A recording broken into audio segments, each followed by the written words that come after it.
Halal bihalal ini tradisi khas Indonesia. Saudara-saudaraku yang non muslim yang hadir di tempat ini, halal bihalal ini bukan bagian daripada syariat Islam, tapi dia adalah amal yang dianjurkan oleh Islam. Halal bihalal bahasa Arab yang di Arab sendiri tidak dikenal. Itulah kreatifnya orang Indonesia. Kau pergi ke Timur Tengah cari itu bahasa halal bihalal, tidak ada di Google Translate. Halal bihalal bahasa Arab versi Indonesia. Apa maknanya? Menghalalkan yang tadinya tidak halal. Bahasa Parisnya si halalake. Paris itu Pare-Pare dan sekitarnya. Si halalake ki, saling menghalalkan. Makna terpentingnya adalah perintah ukhuwah, persaudaraan. Ajak mesti salah-salah, padaku anak Unhas. Nah sekarang apa penyebab putusnya kekuasaan? Mari kita lihat. Satu, putusnya persaudaraan. Satu, kekuasaan. Nggak usah dulu pilpres. Pemilihan rektor mau dulu. Masukku saya tuh, kalau mau kau jadi rektor silahkan, tapi jantung mah kau jelek-jelekkan orang.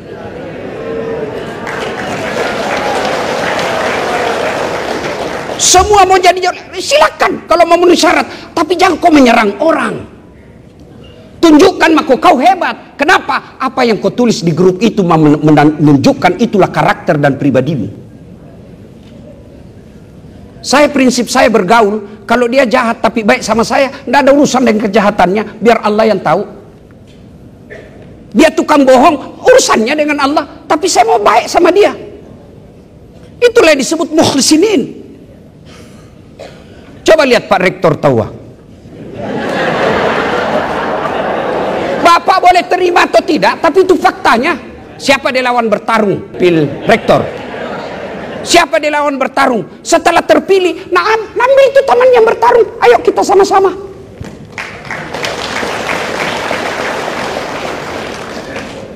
Kalau tidak berjiwa besar, ini lawanku dulu. Non job. Ya ketawa, saya serius ini.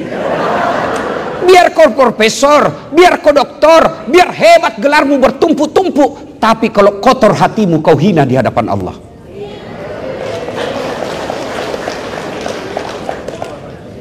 Kekuasaan.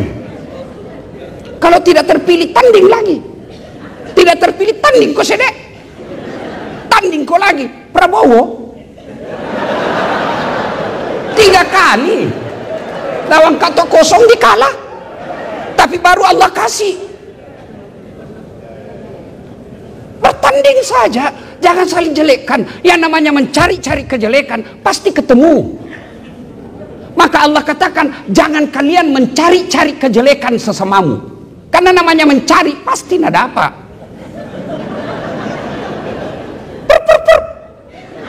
Kau melanggar.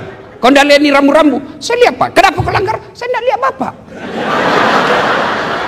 Kenapa kau tidak lihat Kak? Bapak sembunyi di tikungan. Mana SIMmu? STNK? Lengkap. Saya tilang kau. Kenapa kau tilang Kak Pak?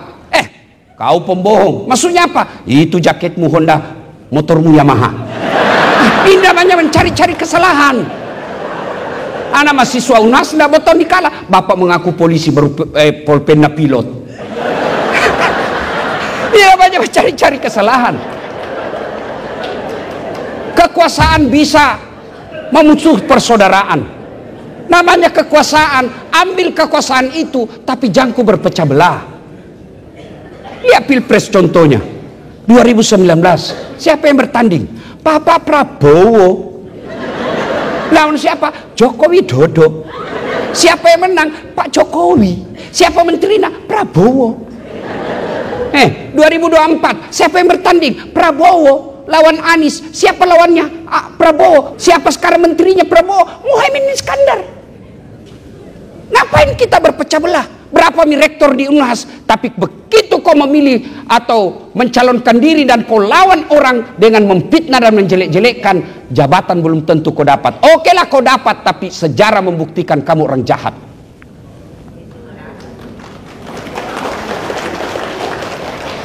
Yang kedua, penyebab putusnya persaudaraan. sombong, macingkang, matempo, borro, melo yaseng, ambil mami. Tapi kita salah persepsi soal sombong. Apakah sombong itu pakai barang mahal? Belum tentu. Apakah sombong itu pakai mobil mewah? Belum tentu. Kapan dia sombong? Kau remehkan orang dan kau menolak kebenaran. Itu sombong. Karakter sombong itu dua, kata Nabi. Satu, menolak kebenaran. Dua, kau remehkan orang. Kenapa Tonsin ada saat jadi penceramah? Saya bukan pintar. Banyak yang lebih pintar di sini. Kenapa rektor hubungi saya? Karena saya paling banyak followerku.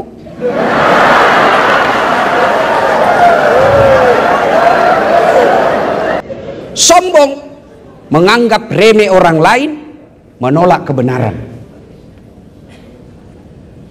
Luar biasa Pak Apit tadi. Berapa saya tanya Pak Rektor tadi, berapa profesor di Unhas? Hampir 400 orang. Nah biar 400, kalau orang tidak mau terima kebenaran, dia tidak akan panggil orang. Ada orang merasa jago sendiri. Tidak mungkin bisa diselesaikan ini persoalan kalau sendiri orang, Pak. Tidak mungkin. Maka orang yang menolak kebenaran itu, itulah orang sombong. Sombong, kata Nabi, 4 penyebabnya. 1, bertambahnya kekuasaan. Tadinya dosen biasa Ji, tiba-tiba jadi rektor. Mau sombong? Ji ajak ke si aja. 5 tahun mi bos. Kau mupa kau ya 10 tahun. Iya kan? Apa kau mau sombongkan dengan jabatan? Itu Fir'aun jabatannya paling tinggi, popularitas, tapi sombong. Allah hinakan itu Fir'aun. Mana buktinya hina? Sampai sekarang tidak ada orang mau kasih nama anaknya Fir'aun. Iya toh? Padahal terkenal raja, ada namanya dalam Quran, tapi tidak ada orang mau kasih nama anaknya Fir'aun. Kurang apa pelajaran dari Allah bagi penguasa-penguasa, pejabat-pejabat, kajati? Jangan sombong bos. Bukan Pak Agus, bukan. Ya, jangan sombong. Kurang apa pelajaran dari Fir'aun? Yang kedua kata Nabi penyebab datangnya sombong apa? Bertambahnya kekayaan. Yang kau sombong, kurang apa Allah kasih pelajaran itu? Qarun, kaya raya, sampai kunci gudang emasnya dibawa sama onta. Bukan 1 onta, puluhan onta. Maka sampai sekarang kalau ada orang dapat harta di dalam tanah disebut harta karun. Tapi dia sombong, Allah tenggelamkan si Qarun dengan harta-hartanya. Yang ketiga, bertambahnya ilmu. Yang tadinya biasa-biasa tiba-tiba jadi profesor, associate. Hampir. Sedikit lagi kesiangan. Jangan kau sombong. Allah marah. Wa ma utitu minal ilmi illa qalila. Dek oleh kupat disini kecuali cek dek ni. Ada sombong. Kalau Allah marah, dia cabut itu ilmumu. Nak kasih pikun kau. Ada obat nak pikun? Ya mau sombong. Apa yang kau sombongkan? Profesor kau ada batasnya. Ustadz kok ada batasnya. Saya merasa hebat tidak karena ada penontonku. Biar saya jago ceramah kalau tidak ada yang nonton. 2 jam saya di sini berapi-api, tidak ada yang nonton. Lewat Pak Rektor, lama gila itu Ustaz. Apa yang kita mau sombongkan dengan ilmu ini? Jangan sombong. Ada ustadz yang sombong, ada. Seolah-olah dialah pemilik surga dan neraka. Ceramahnya sangin surga neraka. Kayaknya ini susah sekali beragama. Ada begitu, ada. Contoh lagi tren sekarang. Halal bihalal diganti dengan sawalan. Dia alergi mengatakan halal bihalal. Kenapa? Karena bilang tidak ada sama Nabi. Ada sama Nabi itu sawalan. Itu kan hanya merek. Sama, tidak mau pakai kata maulid. Kenapa? Tidak ada pada zaman Nabi. Dia ganti sirah nabawiyah. Sama gitu bos. Masukku saya kalau kau tidak sependapat, sudah, tapi jangan kau celah orang. Yang keempat, itu tadi Fir'aun, kekuasaan, kekayaan, Korun, ilmu, Kan'an. Cuma sayang kita ini tidak jadikan pelajaran ini sejarah. Jangan sombong. Allah membenci orang-orang yang sombong. Kenapa? Karena hanya Allah yang patut sombong, maka disebut Al-Mutakabbir, yang maha sombong. Yang berikutnya, penyebab putusnya persaudaraan. Yang ketiga, dengki. Seriati. Pak, luar biasa. Kurang apa itu prestasi yang disampaikan Pak Rektor tadi? Tapi kalau kau dengki, tidak kau lihat itu. Kau seriati topoki kau biar emas nak kasih ke orang kau kira tai. Maka jangan dengki, karena dengki itu bisa merusak dirimu. Coba lihat kalau orang dengki, Pak.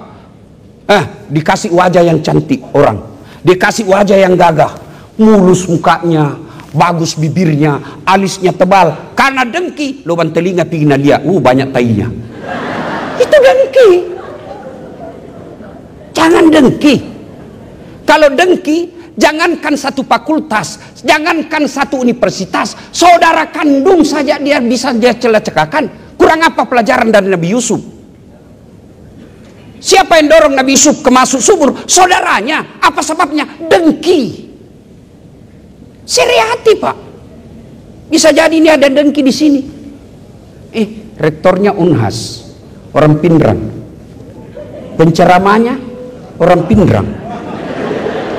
Ketua ahli amanah orang Pindrang. Andi Pangerang orang Pindrang. Mau kau apa, bos? Jangan kau dengki, bersentong kau. Itu namanya kita melihat yang salah, seriati. Dengki itu bisa merusak persatuan. Yang keempat, serakah. Ini serakah lebih bahaya dari seke. Kalau seke tidak mau diambil barangnya, Pak. Kalau serakah tidak mau diambil, tapi barangnya orang diambil. Orang yang serakah pada akhirnya disebut dalam Quran golongan at-takazur. Lomba-lomba saja, dia lupa dirinya orang, dia lupa lomba-lomba, lalu nanti dipaksa masuk kubur, dipaksa masuk tanah dalam mulutnya, baru dia sadar. Serakah. Bapak saudara-saudara sekalian. Nah, berikutnya. Itu tadi penyebab banyak sebenarnya, tapi waktu terbatas. Bagaimana menyambungkan silaturahmi? Memaafkan. Itu memaafkan. Tidak ada perintah minta maaf, tapi yang ada perintah maafkan. Kenapa? Sifat memaafkan itu mulia. Kurang apa itu kurang ajarnya kafir Quraisy kepada Nabi? Tapi apa Nabi dendam? Tidak. Dan Nabi tidak jadi hina karena memaafkan. Kurang apa kurang ajarnya itu? Masyarakat Taif kepada Nabi, dilempari Nabi, tapi Nabi datang malaikat Jibril menawarkan, Muhammad tak lewat-lewat ini orang Taif. Saya diperintah Allah untuk hancurkan mereka. Kau berdoa saja, saya angkat ini gunung Taif, hancurkan mereka. Apa kata Nabi? Oh jangan. Dia begitu karena dia tidak tahu apa yang saya bawakan. Kalau bukan dia memaafkan, kalau bukan mereka yang beriman kepadaku, paling tidak anak dan cucunya nanti beriman. Dan ternyata doanya Nabi terkabul. Sampai sekarang tidak ada satupun manusia di Taif yang tidak beriman kepada Nabi. Memaafkan. Ini bagaimana kita mau memaafkan? Nah suami tak saja tidak mau maafkan ki. Ini ibu-ibu ini ahli sejarah. Satu kali salah suaminya itu terus ulang-ulang. Nah dengar ceramahku ini mamanya cek. Dia bilang iya. Memang perempuan ahli sejarah. Makanya kau suami jangan kau bikin sejarah. Saya bilang cocotong ini. Memaafkan. Pak Rektor, adalah ibu-ibu curhat sama saya. Ustaz, tidak kusangka Ustaz, ternyata suamiku masih berhubungan sama mantannya. Sudah menangis sembara, sudah dia menangis. Itu perempuan kalau dia curhat jangan dilawan, dengarkan saja dulu. Sudah itu baru saya bilang, jadi bagaimana Bu, saya minta diceraikan Ustaz, sakit sekali hatiku. Saya bilang, Bu, berapa lama Ki sama suami tak? Dia bilang, alhamdulillah Ustaz, lebih 40 tahun tidak kusangka ada kasih begitu ke Ustaz. Terus ada rumah tak? Dia bilang, ada Ustaz. Cicil Ustaz, tapi lunas mi. Siapa yang bayar cicilannya? Dia bilang, suamiku Ustaz. Nah, mulai ini senyum-senyum. Terus saya bilang, ada mobil tak Ibu? Dia bilang, alhamdulillah ada, lunas mi juga Ustaz. Siapa belikan, bayarkan cicilan? Dia bilang, suamiku Ustaz. Ada nak? Dia bilang, alhamdulillah Ustaz. Siapa yang bikin? Dia bilang, kerjasama Ustaz. Mulai ketawa tau. Sudah. Saya bilang, Bu, masa gara-gara WhatsApp di mantan kita lupa itu 40 tahun? Masa gara-gara WhatsApp mantan kita lupa itu rumah dan mobil? Maafkan mi suamita, namanya mantan bukan aplikasi. Itu aplikasi bisa di delete, tidak ada bekasnya. Tapi namanya mantan, saya saja punya mantan. Yang penting saya bilang sama mamanya, Cek, saya bohong kalau saya bilang tidak ada mantanku, banyak mantanku. Tapi meskipun demikian, kau menjadi ratu dalam istana hatiku. Jangan dendam, memaafkan. Yang kedua, paling efektif menyambungkan silaturahmi adalah sedekah. Biar marah bagaimana orang, Bu, kalau kasih sedekah berhenti marah. Coba mi, Pak Rektor marah-marahi security, tak, sudah itu, ini THR. Langsung dia bilang, Pak security, marah makin lagi besok Pak. Ini jadi masalah, suka marah, kasar ngomong, pelit. Tega gak kau. Dan alhamdulillah tidak ada orang yang bangkrut gara-gara sedekah. Sedekah tidak selalu duit. Apa sedekahnya guru besar? Permudah itu anak didikmu.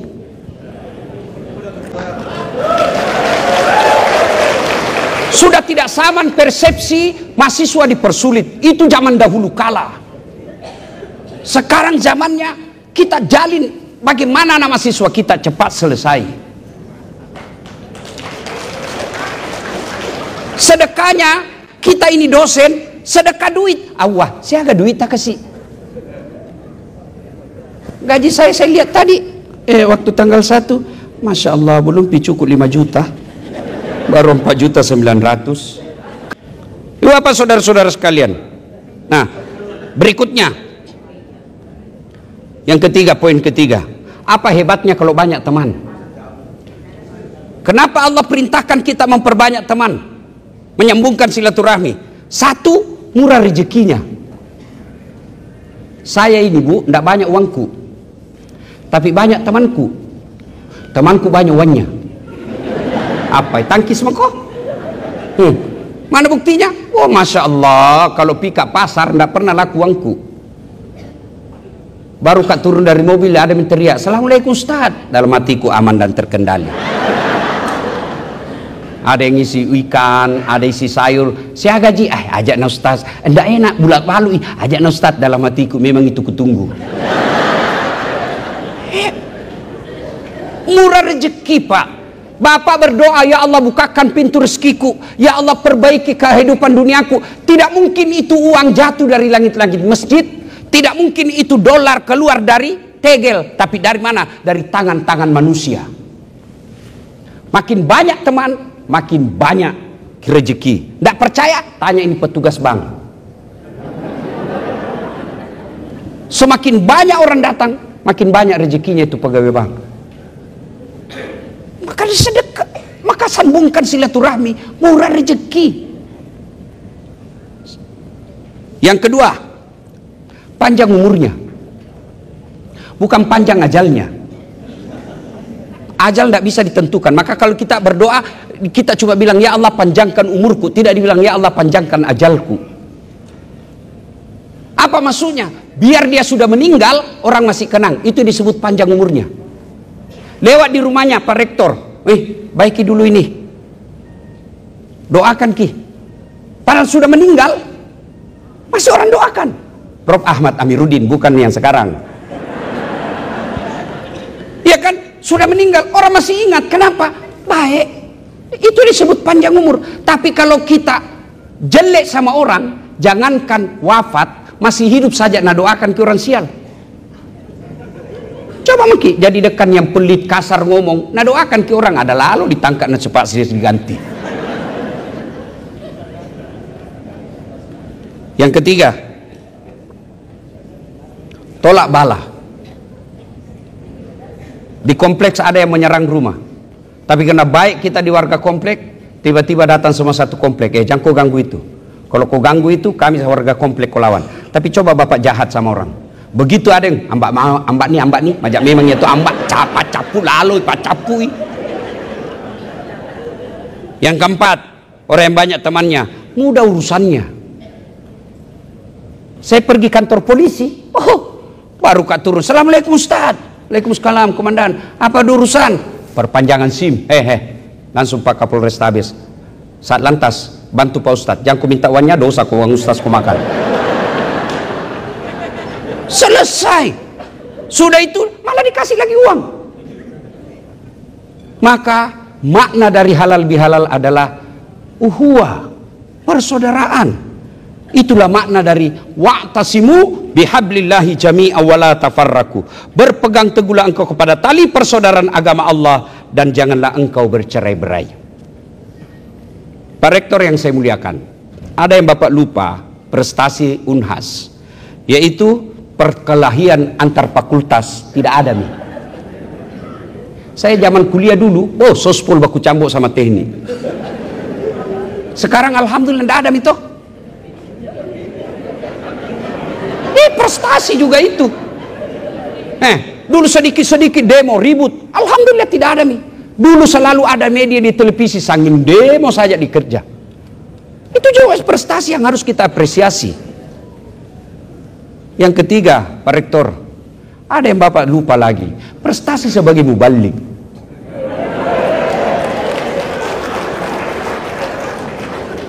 Para guru besar, tuan guru yang guru-guru saya sekalian, ada peneliti medsos baru-baru dia unggah di Ramadan kemarin. Ada 5 penceramah yang paling banyak dicari dalam pencarian internet. 5. Nomor 5 Das'at Latif.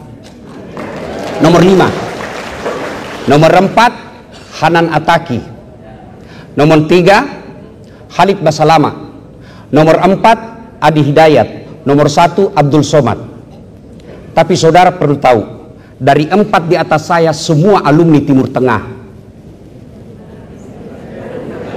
Das'at Latif, komunikasi Unhas. Iya kan?